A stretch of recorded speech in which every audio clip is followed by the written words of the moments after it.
오늘 이 아침에 우리가 함께 묵상할 말씀은 사도행전 10장 9절에서 15절 말씀입니다. 사도행전 10장 9절에서 15절까지 말씀을 읽고 오늘 우리에게 주신 하나님의 은혜를 함께 나누도록 하겠습니다. 이튿날 저들이 길을 가다가 욥바에 가까이 이르렀을 때 베드로는 기도하려고 지붕으로 올라갔다. 때는 오정쯤이었다. 그는 배가 고파서 무엇을 좀 먹었으면 하는 생각이 들었다. 사람들이 음식을 장만하는 동안에 베드로는 황홀경에 빠져 들어갔다.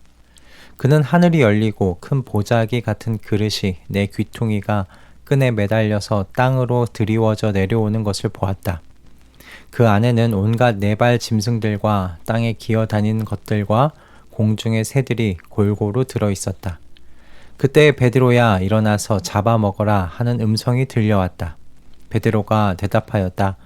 주님, 절대로 그럴 수 없습니다. 나는 속되고 부정한 것은 한 번도 먹은 일이 없습니다. 그랬더니 두 번째로 음성이 다시 들려왔다. 하나님께서 깨끗하게 하신 것을 속되다고 하지 말아라. 아멘. 1990년대에 그 지존파라는 그 희대 연쇄 살인 집단이 있었습니다. 이들은 고소득자들의 돈을 갈취할 뿐만 아니라 그들을 좀 살해하기까지 했었는데요. 아지트까지 만들어서 잔혹하게 사람들을 고문하고 살해한 후에 소각했던 것으로 드러났었습니다. 이들의 이런 행각은 잡혀 들어갔던 한 여성이 기지를 발휘해서 탈출하게 되었고 그리고 세상 가운데 알려지게 되었죠. 이들은 모두 사형 선고를 받았고요. 1995년에 형이 집행되었었습니다. 제가 기억하는 지존파는 그 방송에 노출되었던 기억이 전부였어요.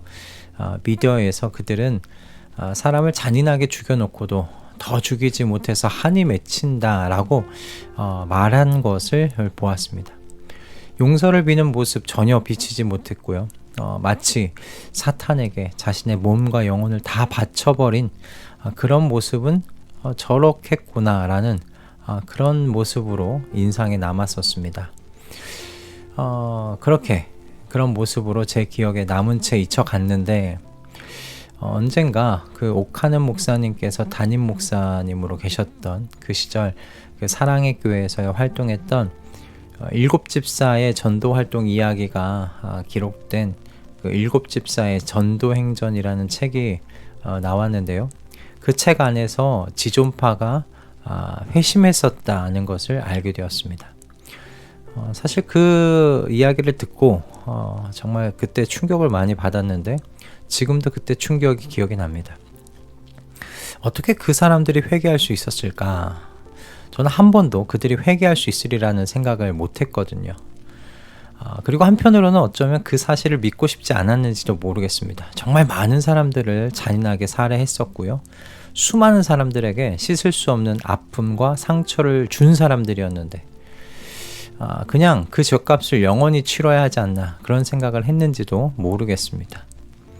하지만 지존파 6명 모두가요 하나님을 구주로 삼았고 그간의 일에 대하여 용서를 빌었다는 것을 알게 되었습니다.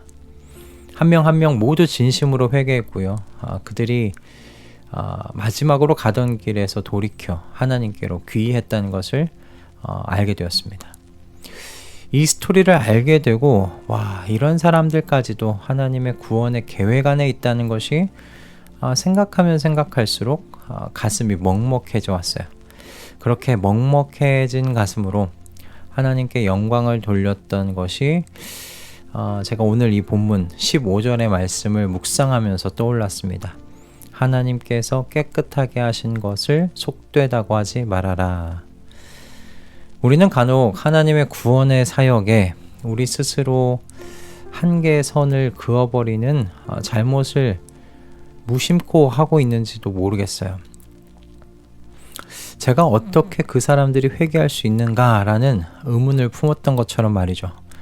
이 의문에는 저런 사람들은 회개할 수 없는 사람이라고, 그들은 하나님의 구원의 계획에서 버려진 사람들이라고 무의식 중에 여기고 있었다는 것이 드러나고 있는 거죠.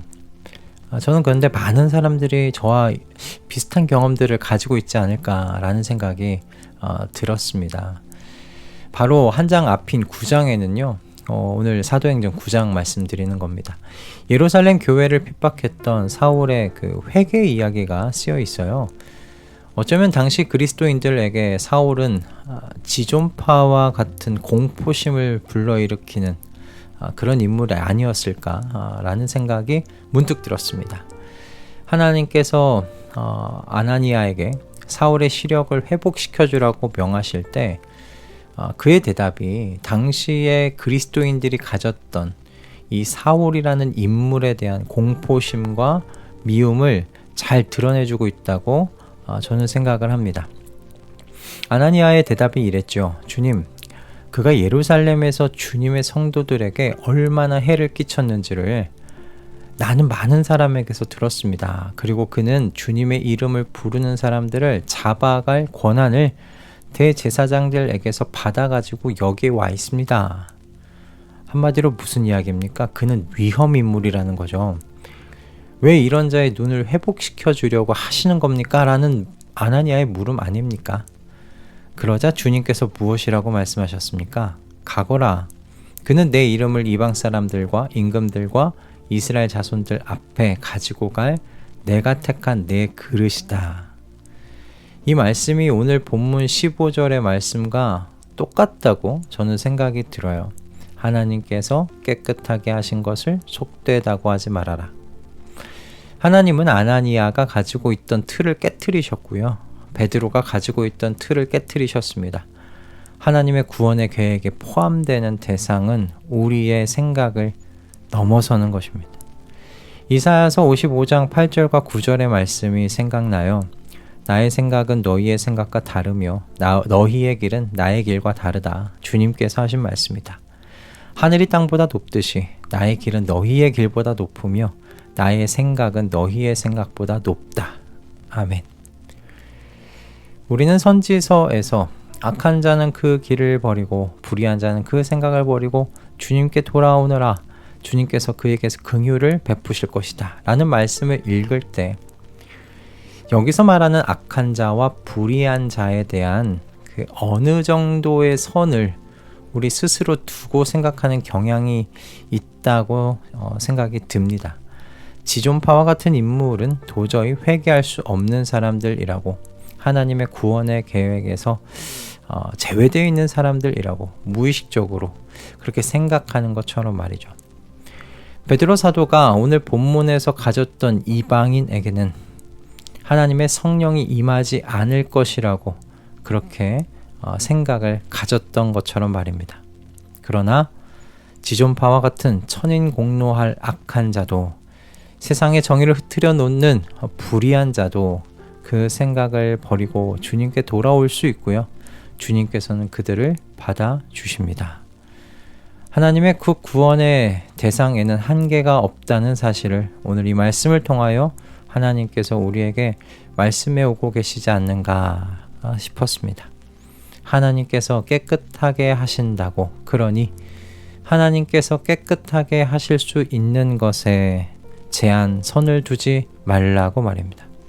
그리고 하나님께서 깨끗하게 하시면 깨끗해지는 것이라고, 어떤 사람이든 하나님께서 보지 않겠다고 뒤로 던지신 그 죄를 계속 바라보며 속되고 더럽다고 말하지 말라고 하시는 듯 싶습니다.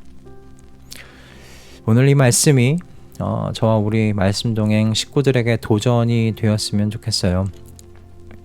하나님의 구원의 대상에는 제한이 없으십니다. 하나님께서 깨끗하게 하실 수 없는 존재는 성령을 거스르는 존재 외에는 없습니다. 그러니 전도의 대상이 여러분 있으십니까? 절대로 포기하지 마십시다.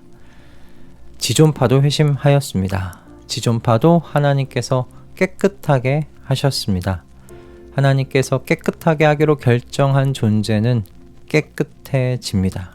그러니 포기하지 마십시다. 전도의 대상을 적어놓고 우리 함께 기도하십시다. 전도의 대상에 우리 스스로 제한선을 그어두지 마십시다. 어제도 말씀드린 대로 성령의 바람이 저와 여러분을 이끄시는 대로 날아가서 하나님 나라의 생명을 흘려보내는 우리 한 알 한 알의 미랄들이 되시기를 이 아침 함께 기도하십시다. 할렐루야. 기도하겠습니다. 주님, 오늘도 이와 같은 귀한 말씀을 저희에게 주셔서 저희의 생각의 틀을 깨트려 주심에 감사드립니다. 주님께서 구원하시고자 하시는 그 대상에 어찌 제한선이 있을 수 있겠습니까? 주님께서 깨끗하게 하신 것은, 그리고 주님께서 깨끗하게 하고자 하시는 모든 것은 깨끗해집니다. 주님, 주님의 생각, 주님의 마음, 우리가 스스로 그 틀을 만들어 놓고 가둬두지 않도록 주님 역사해 주시고, 우리가 가지고 있는 모든 틀을 주님 깨트려 주시고, 주님께서 만나게 하시는 사람들, 주님께서 보이게 하시는 그 사람들, 그 모든 사람들이 주님의 복음을 받아들여야 하는 우리의 전도의 대상임을 주님 우리 마음 가운데 삼게 하시고 생각하게 하시고, 우리가 전도자로서 살아갈 수 있도록 주님 은혜 내려 주시옵소서. 오늘 우리에게 주신 이 말씀 감사드리며 이 말씀대로 한번 살아보고자 애쓸 수 있도록 주님 역사하여 주시옵소서. 감사드리며 우리 주 예수 그리스도의 이름으로 기도드립니다. 아멘.